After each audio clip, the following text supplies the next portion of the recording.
ay propos yi nga xamante ne day nekk en coordination avec les propos de Pape Ngagne Ndiaye nga indil ñu si une analyse globale Makhou d'abord sur Alioune Tine après sur la sortie de Pape Ngagne Ndiaye. non pour man Alioune Tine li mu la wax noonu dafa ne bu fekkee mooy li moo sànq.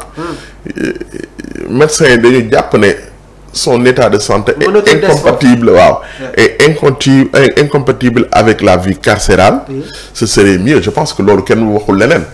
ñëpp loolu la ñu wax je pense même juge bi li muy xool mooy est-ce que état de santé ànd na ak kaso loolu lay dute parce que man je crois que ne il est présumé innocent jusqu'à la preuve de la jusqu'à qu'il soit jugé définitivement. Exactement. bu juge bi parce que juge bi du maa koy jàngal liggéeyam. bu jàppee ne Farba bii kat il ne représente pas de danger ñu génnee ko mu faju ba wér loolu daf ci am solo juge bi moom mooy xool mais bul fàtte ne c'est un dossier boo xamante ni tamit les charges sont un peu lourdes. Il faut être honnête. moom mooy xool le pour et le contre. dañ ko c'est ça et day ci akulaay taala sa bonne foi lay waxee. te gëw ma ne il subit une pression. wala gëw ma ne day subir pression. pour bañ ko libérer déedéet non gëw ma ne day subir pression pour bañ ko libérer parce que tamit ñun ñëpp ñoo yam su parfois fu ñu nekk hôpital tamit bon mën nañoo wax loo xamante ni tamit peut-être que yeggul foofu mais médecin bi ci boppam moom mooy qualifié que ne kii dafa war a génn wala warul génn.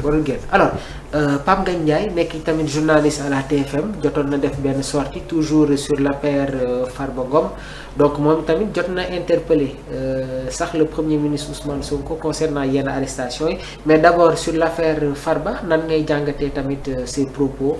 ci biir dossier xam nga Pam Ngagne. oui. man je suis bien placé pour wax ci Pape Ngagne. vous êtes bien placé. xam nga man. waaw. Pape Ngagne c'est quelqu'un boo xam ne c'est un ami boo xam ne dañuy toog dañuy waxtaan on est d'accord sur des points on n'est pas d'accord sur certains points mais dañuy waxtaan.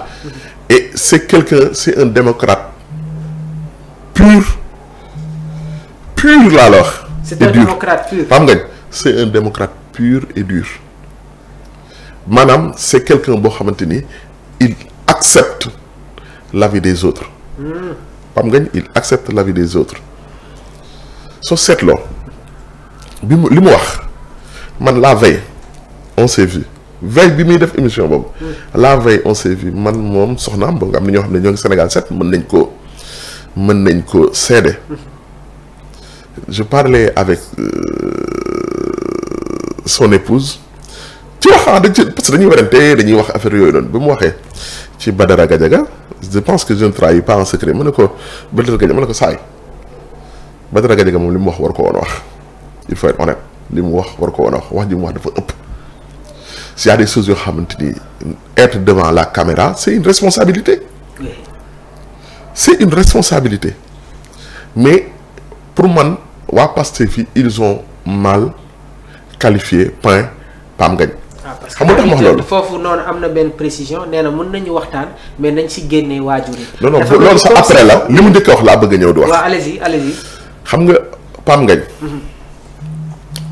def c'est quelqu'un boo xamante ni man de nit ki li nga xam rek nga koy seedeel. corporatisme. taxul mu wax li muy wax parce que dañoo attaqué TFM que non il n'est pas du genre ku xam Pape Ngagne xam ne c'est quelqu'un de très libre la ñuy wax TFM nga attaqué TFM pour mu mer déedéet mais pour solidarité avec ses compagnons déedéet il n'est pas du genre Pape Ngagne il faut être honnête nekkul ci loolu de et c'est quelqu'un boo xam ne waa Pastef yi di ko xas ñoom parfois ñu ci bëri dama ne dañoo xoolul li weesu ba xam kan mooy Pape Ngagne bi Pastef di nekk opposition locale bu ñu ko demandé pour ñu abal ko mu bañ loolu je prends en témoin Cheikh Bara Ndiaye Pastef Pape Ngagne bokk na ci ñi nga xamante ni à ses risques et périls am na loo xam ne du ko wax man fekkee naa ko. fekkee naa ko parce qu'on travaille ensemble. Il a reçu des menaces sur l'ancien régime pour mu bañ a joxe localam boobu il a reçu des menaces sur l'ensemble. il a reçu des menaces Sénégal 7 a reçu des menaces que ne bu leen joxe local ba parce que foofu la waa Pastef yu bëri doon defee seen conférence de presse Cheikh Bara ba muy lancé magi Pastef yii nii. oui ñu ak no waa kii nu mu tuddati kii waa kii. doomu soxna yi. xaw ma. mais foofu lañ ko defee front bi journaliste yi ñun ñii ñoo ko organisé woon ñun fa lañ ko defee. fa lañ ko defee te dañu ko abal ñun état bi ñuy xeex gars yi fii ba ñu defee foofu noonu. bu ñu defee conférence de presse bi Sénégal 7 Pam Ngagne dañu ko abal. moo tax j'aurais bien aimé journalistes yi tamit. ñi nga xam ne xam nañ li mu fa daj. ñu taxaw leeral yenn taxawaay yi. que ne kii du pression moo koy seedeloo. léegi nag n'empêche mën nañ bañ a d'accord ci li mu wax. parce que tamit loolu il l'accepte. mais il faut que gis nga Gustave Le Bon. dafa bindoon benn livre bu ñuy wax la psychologie de la foule. Très bien. mu ne la foule ne réfléchit pas la foule pense mal maanaam la foule elle réfléchit pas c'est pas technique maanaam Pam Ngagne wax na lii rek déjà c'est même pas c'est une force non contrôlée l'attaque que Pam Ngagne a reçue sur les réseaux sociaux ñoom dañuy yaakaar ne à un certain moment sax dañuy yàqal Pam Ngagne mais dañ doon defar. mais est-ce que tey jii c'est pas le ton du discours qui cause un peu problème sur la manière dont il s'est exprimé. waaw d'accord mais attaqué ko ci loolu il a émis des idées tontu ko ci li mu wax man dama d'accord que ne man dama loo xam ni man je suis gis nga man pour man il faut que les gens soient conséquents avec leur philosophie. D'accord. man dama d'accord que ne Badara Gadiaga li mu wax waru ko wax à la limite même yëfu réewande la man dama d'accord. parce que tamit y a des choses yoo xamante ni pour man impulsion tax na ko mu wax yoo xamante ni waru ko woon wax. d'accord réewande wala kii xaw ma mais waru ko woon wax waru woon dugg ci yooyu. Badara Gadiaga li mu wax dafa ëpp. mais Badara Gadiaga bu waxee loolu bàyyi nit nga ne dafa ëpp mais il faut être conséquent que ne tamit nit suñu ñëwee wax keneen bàyyi keneen ñu wax ko leneen il faut être conséquent nga ne lii tamit dafa ëpp parce que mënoo ne Badara Gadiaga parce que loolu mooy incohérence bu ñu ko waxee Ousmane Sonko c'est normal c'est pas normal mais bu ñu ko waxee Pam Ngagne c'est normal parce que day fayu déedéet.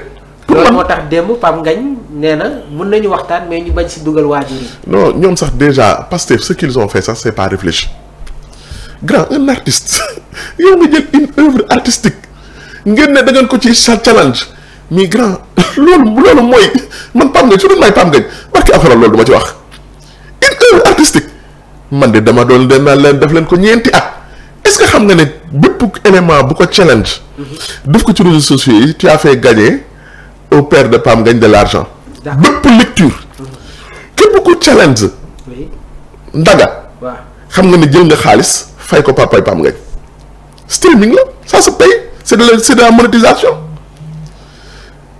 te xalam dugal ci YouTube bi nga xool xalam ñoom papay Pam Ngagne ñii nga xam ne ils sont toujours xoola dañu leen a lépp la ñu monétiser buñ ko monétiser grand boo ci duggee nga ne da nga koy mbalang mais mbalang bi da ngay fay xam nga ne da nga koy fay te lii c'est une mauvaise stratégie xam nga tax ma wax la c'est une mauvaise stratégie il va y arriver à un certain moment où des artistes vont attaquer Pastef juste pour avoir le buzz gis nga buzz soo ko bon imaginez yow tu vas avoir le buzz nga war a génnee artiste nga war a génnee album mais nga attaqué Pastef bëgguma wax la meute quoi la foule inconsciente attaqué la ñëpp di la challenge ñëpp di la partager mais grand y a pas de mauvais buzz pour un artiste plus ñoo ngi koy wax plus ñoo ngi koy streamer très bien